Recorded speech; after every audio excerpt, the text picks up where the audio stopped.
Hi, y'all. Let's talk about how to cite your summaries and paraphrases in MLA style.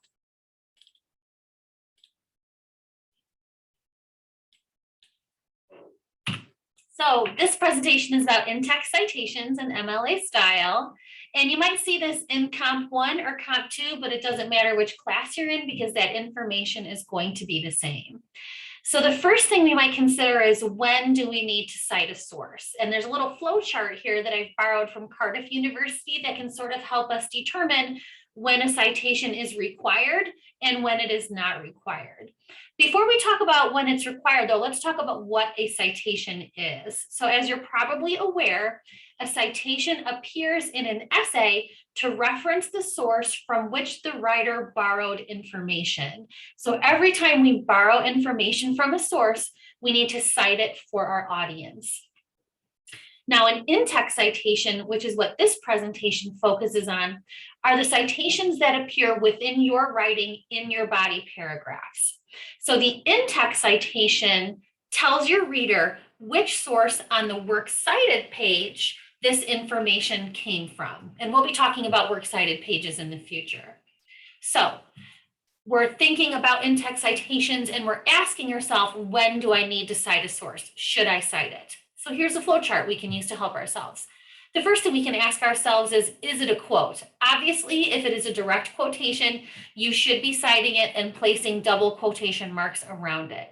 Now, do keep in mind, if you're in my Comp 1 class and you're working on Essay 2, the comparison and contrast essay, we are not using direct quotations for that essay. We are only using summaries and paraphrases. If you're in another class, you might be able to use quotations. Now, for those Comp 1 students, is it a paraphrase? If the answer is yes, then we must cite it. So did we borrow someone else's ideas, words, or theories? If the answer is yes, then we need to cite it.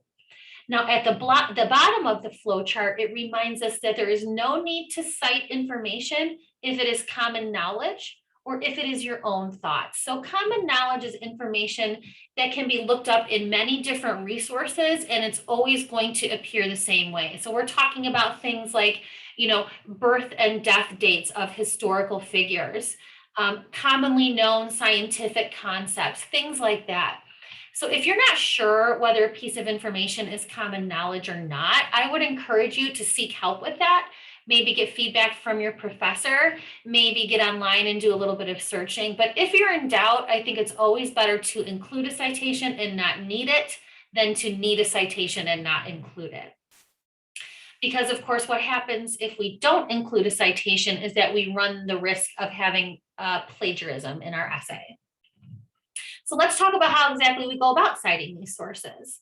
Now, if we watch some videos in class, you may have seen some examples that were not presented in MLA style. But the good news is, for our purposes in English, we use MLA style, and it's pretty simple. So take a look at the screen here. When we are citing our sources in text in MLA style, in other words, in our body paragraph, when we need to cite our source and let our reader know where information came from, there's two major things we're going to look for first. We're going to look for the author, and then we're going to look for the page number. If those two items are available, that will be the citation that we use. So if you look at my first kind of sub-bullet point here, it says, another critic argues The Awakening should be read in the broader context of the contemporaneous new women fiction movement in England, and that comes from Rich 72. Now, Rich is that author's last name, and we have the page number of 72. So there is a perfectly correct MLA style citation. Let me point out a couple important attributes to you. Number one, there is no comma in that citation.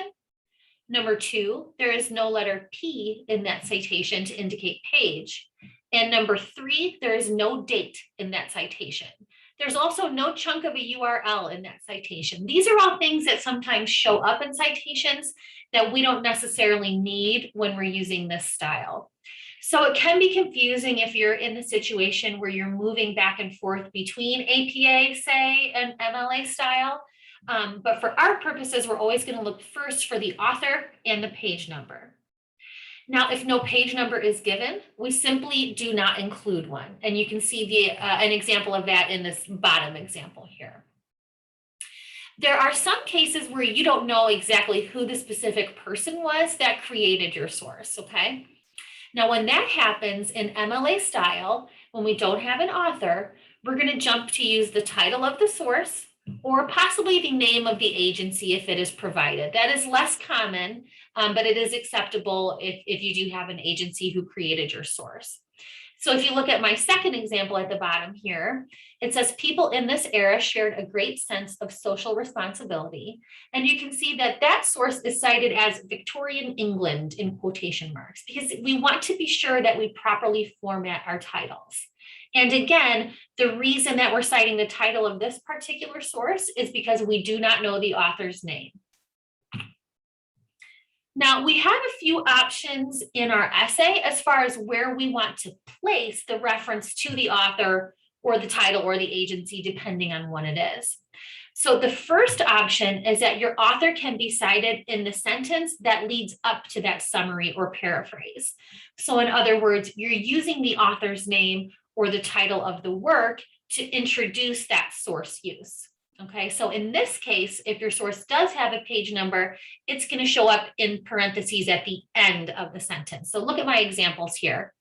The first one says, Charlotte Rich argues that the awakening has an important social context. And again, you can see here, because we cited that author's name in the lead up to the quote, we don't need to repeat her name in parentheses. All we need in the parentheses is the page number. Same thing for this Victorian England quote. If we imagine it comes from page 787 of the book, we'll include that in the parentheses.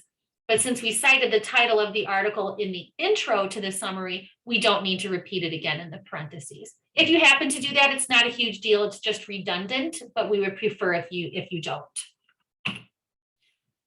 Now, as you probably guessed, your second option for letting your reader know who that author is would be to simply cite that person in the parentheses beside the page number, just like you've seen in some previous examples. So here, notice that that introductory sentence doesn't name the author. It simply says, another critic argues that the awakening has an important social context. So in that case, the parentheses include the author's name and that page number. Same thing in the next example. One other little tidbit I want to stop and point out right here is that the period for those citations, notice that that period comes after the citation. Remember, your period is punctuating your sentence, and your citation is part of that sentence. So we do not want to end our sentence until we've used that period to capture the citation as part of it. So just keep that in mind. Both of the methods that I mentioned for citing your author are perfectly acceptable. One is not better or worse than the other. They're just two different ways to do it.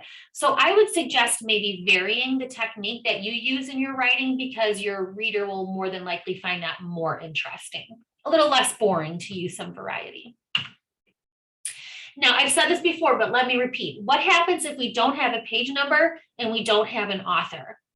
Well, if no author is given, we never want to cite editors, staff, anonymous, nothing like that, okay? If we don't know who that specific person is, in that case, we will instead use the title of the work, okay? Or the agency if it is available. Now, standalone works typically are italicized. So we're talking about things like books, movies, the titles of databases. Those always appear in italics.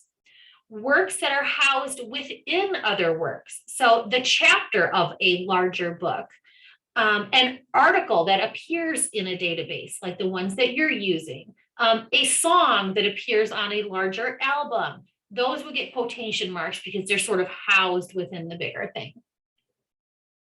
Remember also that if you don't have a page number, you simply leave it out. So as you see in the examples right here at the bottom, we never invent a page number. If one's not given, we don't use the printer job number. We just leave it out. It's not necessary to include it.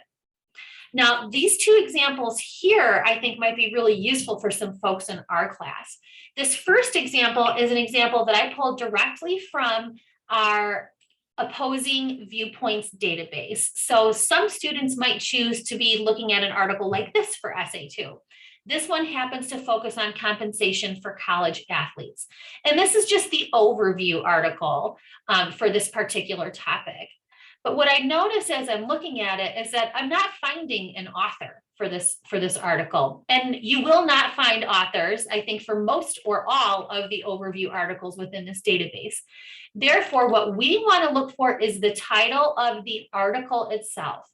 Now notice, we're not using the title up here because this is the title of the whole big database that houses probably thousands of articles, right? What we are going to identify is the title of the specific article that we are using for our essay. So in this case, we've got compensation for college athletes. I'm going to pull that out and I'm going to bring it over into my essay to use in place of my author as my citation. Now, some of the other sources that you have a chance to use for this essay may include an author. So remember, the assignment sheet tells you that you have to use an article from the opposing viewpoints database. If you wish, you may also use articles that are linked from the opposing viewpoints database. So please don't go out and conduct your own research. But as you can see here, most of these articles will link to other related, reliable sources.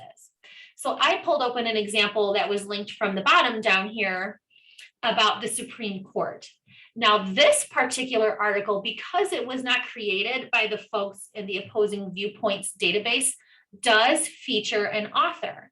Notice that we see his name really clearly at the top here. We have author Robert Barnes and the date that it was published. I also see his name repeated down here in the byline. A byline means that they are the person who wrote this article. Now, although this looks like an article that would appear in a newspaper, notice that it does not have page numbers. So for this source, I would be citing Barnes, and that's it, because I don't have a page number. For the first source, that kind of overview article, again, since there's no author, I'm going to go ahead and use this title in quotation marks as my citation.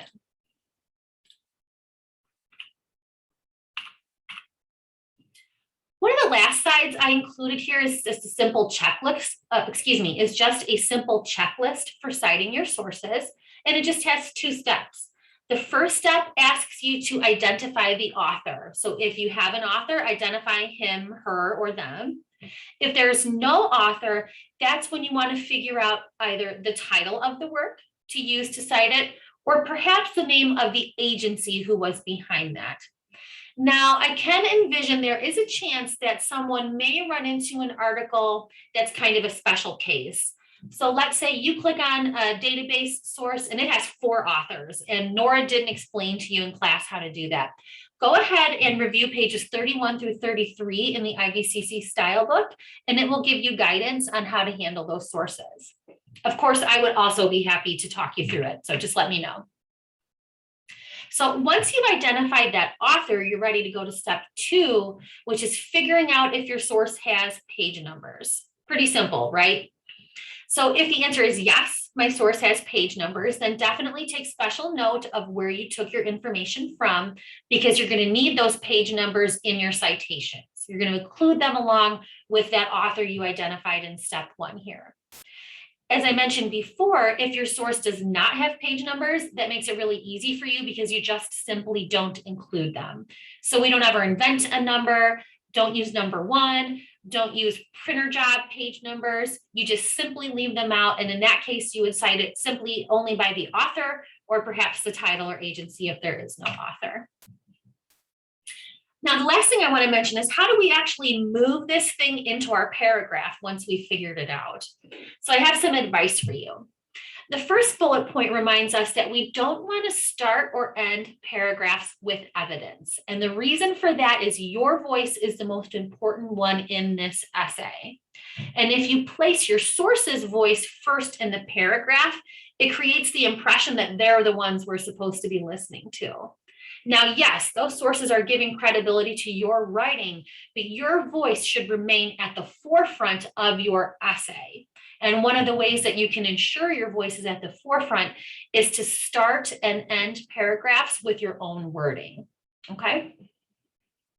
So my second bullet point reminds us to begin our paragraphs with a topic sentence that previews its main idea. And again, that topic sentence will be previewed by the thesis, and it creates this really nice, coherent essay. So once you've figured out that topic sentence, that claim that you're making, you're ready to develop that idea using the summary or the paraphrase, okay, using that evidence. In this case, we're using summaries and paraphrases.